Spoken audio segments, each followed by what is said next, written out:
विद्यार्थियों, पार्ट 2 में आप सभी का स्वागत है, जिसमें हम पॉलिटिकल साइंस के 5 प्रश्न देख चुके थे पहले वीडियो में। जिसने पहला वीडियो नहीं देखा है वो देख लेना, उसमें पांचों प्रश्न जो है आपके करवा दिए थे। अब आते हैं हम क्वेश्चन नंबर 6 पर, जिसमें आपका बर्लिन की दीवार क्या है इसका आंसर बताना है। और अथवा में जो पार्ट पूछा गया है, इसमें पूछा गया सोवियत संघ के इतिहास की सबसे बड़ी गैराज सेल कौन सी थी। तो सबसे पहले हम बात करें जो आपका बर्लिन की दीवार क्या थी, तो वो हम बता सकते हैं उसके आंसर को कुछ इस तरह से। द्वितीय विश्व युद्ध जीतने के बाद अमेरिका, फ्रांस, यूके और सोवियत यूनियन ने युद्ध हार चुके जर्मनी को बांटने का फैसला किया और सीमेंट और गिट्टियों से दीवार बना दी। और इसी दीवार को जो है बर्लिन की दीवार कहा जाता है। ये सीमेंट और गिट्टियों से बनी दीवार पूंजीवादी और साम्यवादी के दो विचारों के विभाजन का प्रतीक था। ठीक है, एक तरफ जो है बर्लिन में रहते थे पूंजीवादी और दूसरी तरफ कर दिया गया था साम्यवादी। ठीक है, तो उनको विभाजित करने के लिए अमेरिका, फ्रांस और यूके और सोवियत यूनियन ने जो है जर्मनी को बांटने का फैसला किया था। और इस फैसले के फलस्वरूप उन्होंने सीमेंट और गिट्टियों का दीवार खड़ा किया था, जिसको बर्लिन का दीवार कहा जाता है। तो इस प्रश्न को आप समझ चुके होंगे। अब इसमें जो है अथवा पार्ट में भी आपसे क्वेश्चन पूछा गया है, सोवियत संघ के इतिहास की सबसे बड़ी गैराज सेल कौन सी थी। तो जो सोवियत यूनियन की जो सबसे बड़ी गैराज सेल थी, उसको क्या हम कैसे आंसर देंगे। तो इसका आंसर कुछ इस तरह से हम लिखेंगे। यहां पर देखिए, सोवियत संघ के पतन के बाद उसके 15 गणराज्य ने शॉक थेरेपी को अपनाया था और इससे अर्थव्यवस्था को लाभ की अपेक्षा हानि अधिक हुई और औद्योगिक ढांचा पूर्ण रूप से ढह गया। और निजीकरण प्रक्रिया में उद्योगों की कीमत जो है कम दामों में आंका गया। जितने भी उद्योग थे उनकी कीमत क्या हो गई, गिर गई और औने पौने दामों में कंपनियों को बेच दिया गया। और सोवियत संघ के इतिहास में ये सबसे बड़ी जो बेचने वाले औने पौने दामों में बेचने वाला जो इतिहास रचा गया था, इसी को सबसे बड़ा गैराज सेल कहा जाता है। तो इस तरह से इसका आंसर आपका होता है। इसके बाद आते हैं नेक्स्ट क्वेश्चन पे, देखेंगे क्वेश्चन नंबर, निशस्त्रीकरण क्या है। तो निशस्त्रीकरण का मतलब क्या है, और इसके अथवा पार्ट में भी आपसे क्वेश्चन पूछा गया है, मानव अधिकार किसे कहते हैं। तो इसको भी आपको डिफाइन करना है, दोनों ही पार्ट करते जाएंगे हम।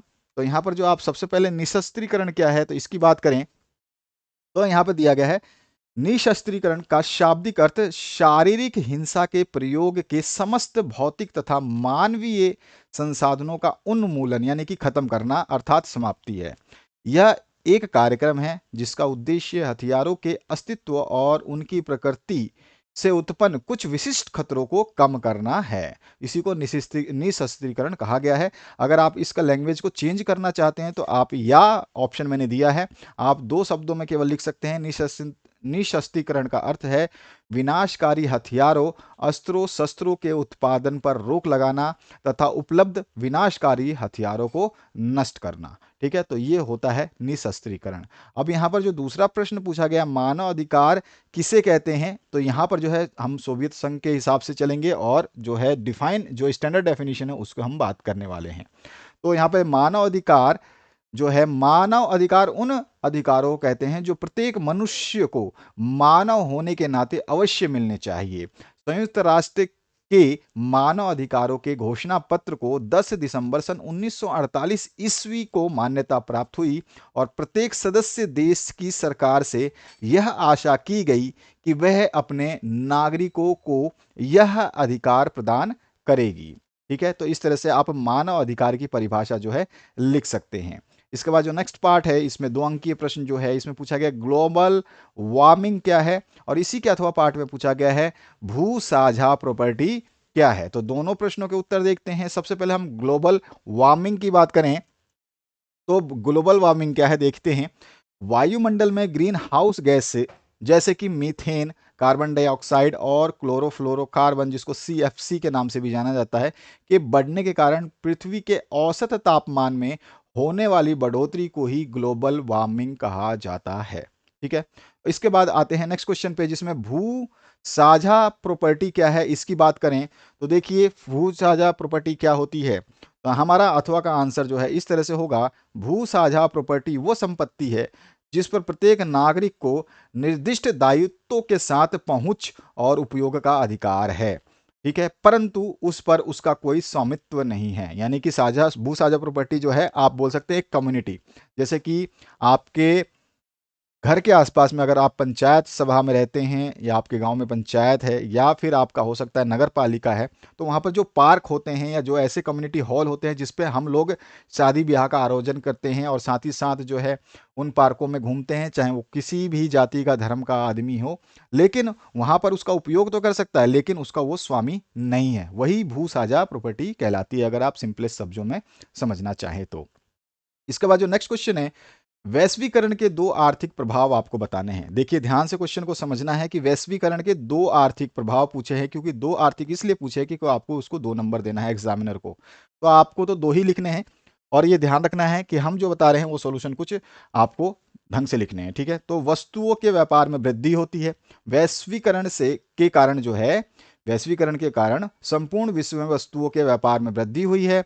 और दूसरा जो है इसका प्रभाव हम बता सकते हैं, आर्थिक प्रभाव पूछा गया है, पूंजी के प्रवाह में वृद्धि भी हुई है। यानी कि वैश्वीकरण के कारण संपूर्ण विश्व में पूंजी की आवाजाही में वृद्धि हुई है। तो ये 2 आर्थिक प्रभाव आपको बताने हैं। इसके बाद जो अथवा पार्ट है, इसमें पूछा गया आपको आर्थिक उदारीकरण क्या है, इकोनॉमिक ग्लोबलाइज लिबरलाइजेशन जिसको हम बोलते हैं, वो क्या है आपका। तो आर्थिक उदारीकरण को अगर हम डिफाइन करें तो कुछ इस तरह से हम करने वाले हैं। आर्थिक उदारीकरण का अर्थ आर्थिक उदारीकरण से है।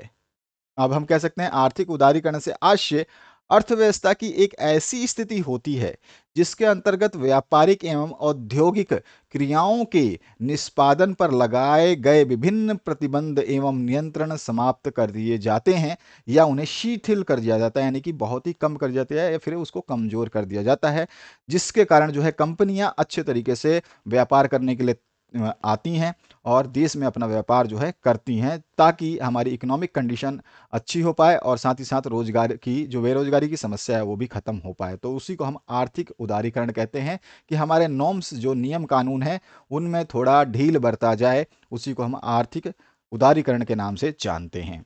इसके बाद आते हैं नेक्स्ट पार्ट पे। यहाँ पर नियोजन का अर्थ व परिभाषा लिखनी है। तो नियोजन का अर्थ और परिभाषा जो है कुछ इस तरह से हम लिख सकते हैं। नियोजन वह कार्य है जिसमें लक्ष्यों का निर्धारण करना और उन्हें प्राप्त करने हेतु की जाने वाली विभिन्न क्रियाओं को शामिल किया जाता है। यदि मैं परिभाषा की बात करूं, कुंटज और ओडोलेन के अनुसार जो हम लिख सकते हैं, जब भी आप एक अर्थशास्त्री की डेफिनेशन लिखते हैं तो ऑटोमेटिकली एग्जामिनर समझ जाता है कि आपने बहुत बढ़िया तैयारी करी है, उसको ज़्यादा पढ़ने की जरूरत नहीं पड़ती है। तो कुंटज और ओडोनेल ने क्या कहा है कि क्या करना है, कैसे करना है, अब कब करना है और किससे करना है। ठीक है, क्या करना है, कैसे करना है, कब करना है और किसे करना है, इसका पहले से निर्णय लेना ही नियोजन कहलाता है। ठीक है, नियोजन यानी कि प्लानिंग। तो ये हमने डेफिनेशन भी दी और नियोजन का अर्थ भी समझाया। बॉम्बे योजना क्या है, हमको ये बताना है। तो बॉम्बे योजना की बात करें तो बॉम्बे योजना क्या है, तो 1944 में उद्योगपतियों का एक बड़ा तबका, यानी कि एक बड़ा समूह जो है एकजुट हुआ, और इस समूह ने देश में नियोजित अर्थव्यवस्था चलाने का एक संयुक्त प्रस्ताव तैयार किया। इसे ही बॉम्बे प्लान या बॉम्बे नियोजन या योजना कहा जाता है। ठीक है, तो इस तरह से इसका आंसर हो गया। अब आते हैं हम नेक्स्ट जो प्रश्न पूछा गया 11 नंबर, जिसमें पूछा गया है विदेश नीति क्या है, और इसी के अथवा पार्ट में पूछा गया आपसे शांतिपूर्ण सह अस्तित्व क्या है। ये दोनों ही क्वेश्चन काफी महत्वपूर्ण है। विदेश नीति क्या है, सिंपल अगर शब्दों में समझना चाहें तो साधारण शब्दों में विदेश नीति उन सिद्धांतों और कार्यों का समुच्चय है जिसके द्वारा एक राष्ट्र विभिन्न राष्ट्रों के साथ संबंधों का निर्वहन करते हुए अपने राष्ट्रीय हितों को प्राप्त करने के लिए अपनाता है। दोबारा समझिए, साधारण शब्दों में हम विदेश नीति यानी कि फॉरेन पॉलिसी क्या होती है, तो फॉरेन पॉलिसी वो नीतियां हैं या वो सिद्धांत हैं, या फिर हम कह सकते हैं वो कार्य है जिनके द्वारा एक राष्ट्र, चाहे यहाँ भारत ही है, वो विभिन्न राष्ट्रों के साथ में संबंधों को निर्वाह करता हुआ अपने राष्ट्र के हितों को प्राप्त करने, यानी अपने राष्ट्र के लिए जो भी वो प्राप्त कर सकता है, वो प्राप्त करने के लिए जो नीति अपनाता है, उसे ही हम क्या कहते हैं, विदेश नीति कहते हैं। इसके बाद में शांतिपूर्ण सह अस्तित्व क्या है, इसकी बात करें तो शांतिपूर्ण सह अस्तित्व को डिफाइन करने के लिए हम कह सकते हैं शांतिपूर्ण सह अस्तित्व अनुसार सभी देशों को एक दूसरे देश की संप्रभुता का आपसी सम्मान और एक दूसरे से गैर आक्रामकता एक दूसरे के आंतरिक मामलों में गैर हस्तक्षेप, समानता व पारस्परिक लाभ और शांतिपूर्ण व्यवहार करना चाहिए। तो यही है शांतिपूर्ण सह अस्तित्व। ठीक है, शांतिपूर्ण सह अस्तित्व क्या कहता है कि इसके अनुसार सभी देशों को एक दूसरे देश की संप्रभुता और आपसी सम्मान, एक दूसरे से गैर आक्रामकता यानी कि युद्ध नहीं करनी है, और एक दूसरे के आंतरिक मामलों में हस्तक्षेप नहीं करना है, समानता एक दूसरे के साथ बरकरार रखनी है, और पारस्परिक लाभ और शांतिपूर्ण व्यवहार जो है इसके अंदर शामिल किया जाता है। इसके बाद में सिंडिकेट से क्या तात्पर्य है? तो सिंडिकेट आप जानते हैं इंदिरा गांधी के जमाने में जो एक आपका राजनीतिक दल था उसका दबदबा था, और वही दबदबा यानी कि दबदबा जो था उसकी वजह से जो है इसको सिंडिकेट के नाम से जाना गया। जैसे कि आप आंसर लिखना चाहें तो कुछ इस तरह से हम इस आंसर को देंगे।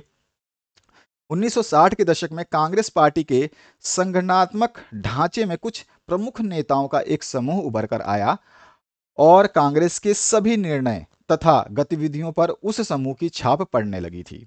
वह एक प्रकार से किंग मेकर के समान था और इसी समूह को औपचारिक रूप में जो है सिंडिकेट कहा जाता था।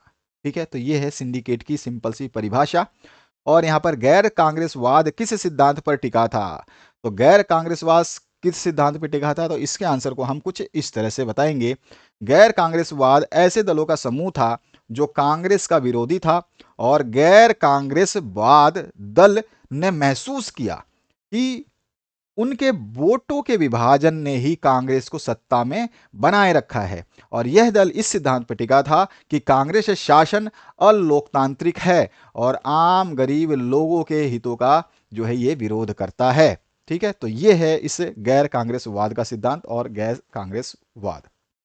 इसके बाद जो अगला प्रश्न है आपका 2 अंकीय, इसे पूछा गया प्रेस सस्पेंशिप क्या है? प्रेस सेंसरशिप क्या है? और साथ ही साथ अथवा में एक और पार्ट पूछा गया आपसे, 42वां संविधान संशोधन क्या है? तो सबसे पहले प्रेस सेंसरशिप क्या है इसको समझते हैं। तो इसको समझने के लिए हम कुछ इस तरह से आंसर लिखेंगे। 1975 में आपातकालीन प्रावधानों के अंतर्गत प्राप्त अपनी शक्तियों पर अमल करते हुए सरकार ने प्रेस की आज़ादी पर रोक लगा दी और समाचार पत्रों को कहा गया कि कुछ भी छापने से पहले अनुमति लेना जरूरी है, और इसे ही प्रेस सेंसरशिप के नाम से जाना जाता है। ठीक है, तो इस तरह से इसका आंसर हुआ। अब 42वां संशोधन क्या है ये हम बताएंगे, तो बहुत ही बेहतरीन तरीके से इसका आंसर लिखेंगे। 42वां संशोधन क्या है, इसमें हम आप चाहें तो 2 ही लाइन लिखे, 3 लाइन लिखे, लेकिन इस 42वें संशोधन में क्या क्या हुआ तो मैं सारी चीजें आपको बताने वाला हूं। 42वें संशोधन को मिनी संविधान भी कहा जाता है। तो ध्यान रखना, कभी पूछ ले मिनी या लघु संविधान कौन से संशोधन को कहा जाता है, तो 42वें संशोधन को कहा जाता है। 42वें संशोधन में संविधान की प्रस्तावना में राष्ट्रीय एकता के साथ अखंडता शब्द को जोड़ा गया था। 42वें संविधान में ही संशोधन में ही संविधान के अंदर जो प्रस्तावना थी उसमें राष्ट्रीय एकता था, लेकिन राष्ट्रीय एकता के साथ में एक अखंडता नामक शब्द को भी जोड़ा गया था, वो था 42वें संशोधन में।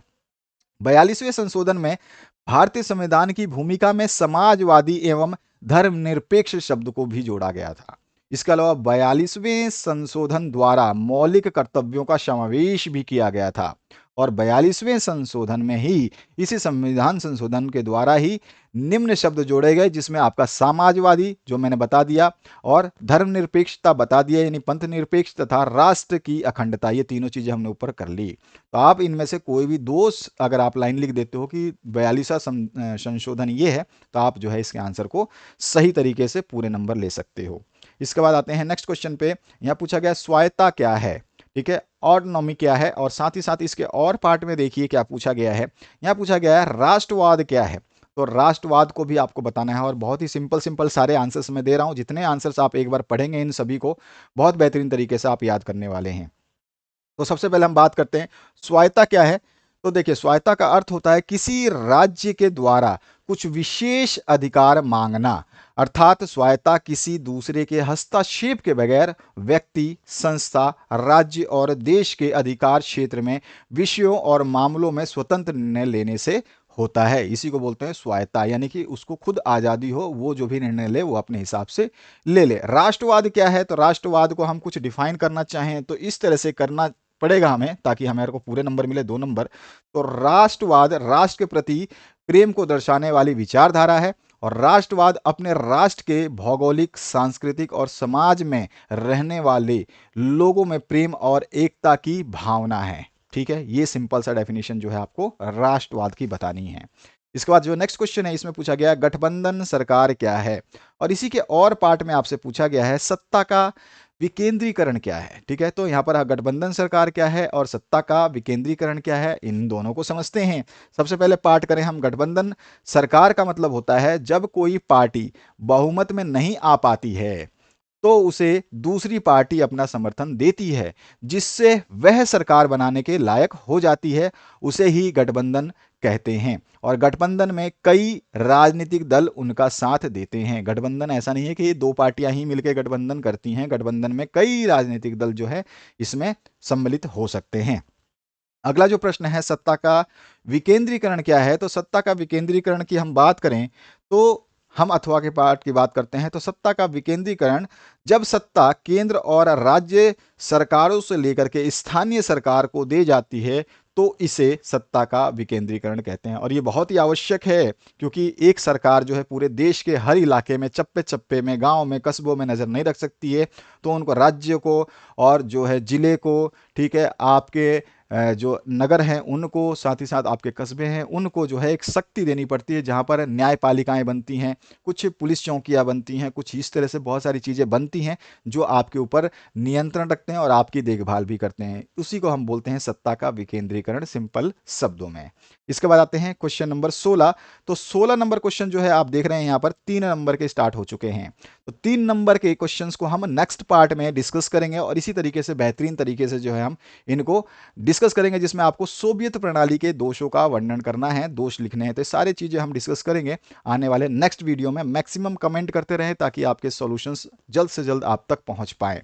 आशा करता हूं इस वीडियो को आपने शेयर कर दिया होगा ताकि मैक्सिमम कमेंट जो है बच्चे कर पाएं और उन वीडियो को देख करके अपने आप को स्कोर भी, मतलब अपने स्कोर को भी बहुत इंप्रूव कर पाएं। आशा करता हूं कि, और चैनल को सब्सक्राइब करके घंटी का बटन दबा देना, क्योंकि आपको पता नहीं चलेगा कि कौन सा पार्ट कब आया और कब चला गया, क्योंकि वीडियोस बहुत ज़्यादा कंटिन्यूअस आने वाले हैं आपके लिए। तो आशा करता हूं आपने शेयर कर दिया होगा। Thank you very much, have a good day.